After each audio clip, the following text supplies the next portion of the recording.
বিনা যুদ্ধে 1 ইঞ্চি জমিও আমরা ছাড়বো না। আমাকে ডিটেনশন ক্যাম্পে আগে রাখো, বাংলা ভাষায় কথা বলার লোকেদের আগে। বিজেপিকে ডিটেনশন ক্যাম্পে রাখবে বাংলার মানুষ, তোপ মমতার। দেশের স্বাধীনতা সংগ্রামে 90% বাঙালি। দেশের জাতীয় সঙ্গীত লিখেছেন রবীন্দ্রনাথ ঠাকুর। সেই জনগণমন দেশকে এক সূত্রে গেঁথে রেখেছে। রবীন্দ্রনাথ নজরুলের বাংলার বড় অবদান থাকলেও তা মানছে না বিজেপি সরকার। পরিকল্পিতভাবে বাংলা ও বাঙালির হেনস্থার প্রতিবাদে গণপ্রতিবাদে সামিল হয়ে বাংলা বিরোধী শক্তির বিরুদ্ধে সুর চড়ালেন মমতা বন্দ্যোপাধ্যায়। বাংলা ও বাঙালিদের অত্যাচার, প্রতিহিংসা ও হেনস্থার প্রতিবাদে বুধবার কলেজ স্কোয়ার থেকে ডোরিনা ক্রসিং পর্যন্ত মহামিছিল হয়। বৃষ্টি উপেক্ষা করেই মিছিলে মমতা বন্দ্যোপাধ্যায়, অভিষেক বন্দ্যোপাধ্যায়ের নেতৃত্বে সর্বস্তরের মানুষ সামিল হয়। জনপ্লাবন দেখা যায় শহরের প্রাণকেন্দ্রে, যেখানে স্বরাষ্ট্রমন্ত্রকের অধীনে থাকা বিএসএফ সীমান্ত সুরক্ষার নজরদারি করে।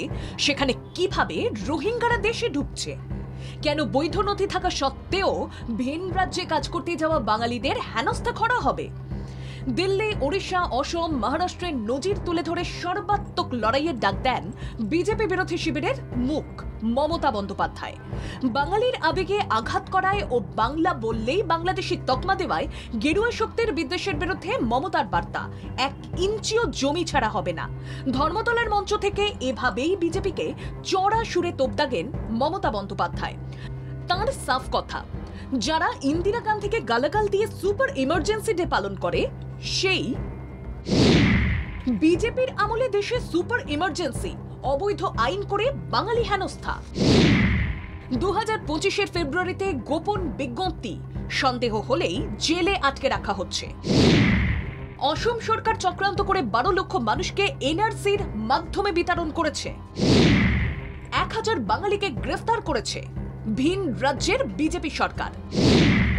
সংখ্যালঘু মুসলিমরাই নয়, হিন্দু বাঙালি রাজবংশীদেরও পুশব্যাক করা হচ্ছে। বাংলা ভাষার কথা বললেই বিজেপির রাজ্যে সীমাহীন অত্যাচার চলছে বলে অভিযোগ করে ধর্মতলার মঞ্চ থেকে বিজেপিকে চ্যালেঞ্জ ছড়েন মমতা বন্দ্যোপাধ্যায়। ভোটের আগে এই মেরুকরণের জিগির তুলে আসলে বিজেপি ভোট বৈতরণী পার হওয়ার কৌশল নিচ্ছে বলেও অভিযোগ তাঁর। हम नहीं छोड़ेंगे। मैं बिहार में सुना 30.5 लाख वोट निकाल दिया। ऐसा करके महाराष्ट्र में बीजेपी जीता, नहीं तो नहीं जीतता। दिल्ली में भी ऐसा करके जीता, बिहार में भी। পরিষ্কার আপনাদের বলে দিচ্ছি, বাংলার লোকেদের ডিটেনশন ক্যাম্পে রাখলে আগামী দিন বাংলার মানুষও কিন্তু বিজেপিকে পলিটিক্যাল নয়, ইলেকশনে লড়ে ডিটেনশন ক্যাম্পে রাখবে রাজনৈতিকভাবে। 2014 সালের পর রাজ্যে বিজেপি যেটুকু বৃদ্ধি পেয়েছে তার মূল শক্তি রাজবংশী এবং মতুয়ারাই। 2021-এর বিধানসভা ও 2024-এর লোকসভায় মতুয়া এবং রাজবংশী ভোট ব্যাংক বিজেপির শক্তি যোগায়। উত্তম কুমার, ব্রজবাসী ও আরতি ঘোষের মতো অসংখ্য বৈধ নাগরিকদের এনআরসি আতঙ্ক ফেরি করার রাজনীতির বিরুদ্ধে দেশ জুড়ে জনমত গড়তে তৎপর তৃণমূল। দিল্লি থেকে বাংলা গণপ্রতিবাদ জোরদার করার আহ্বান জানিয়েছেন মমতা বন্দ্যোপাধ্যায়। ব্যুরো রিপোর্ট, বাংলা জাগো।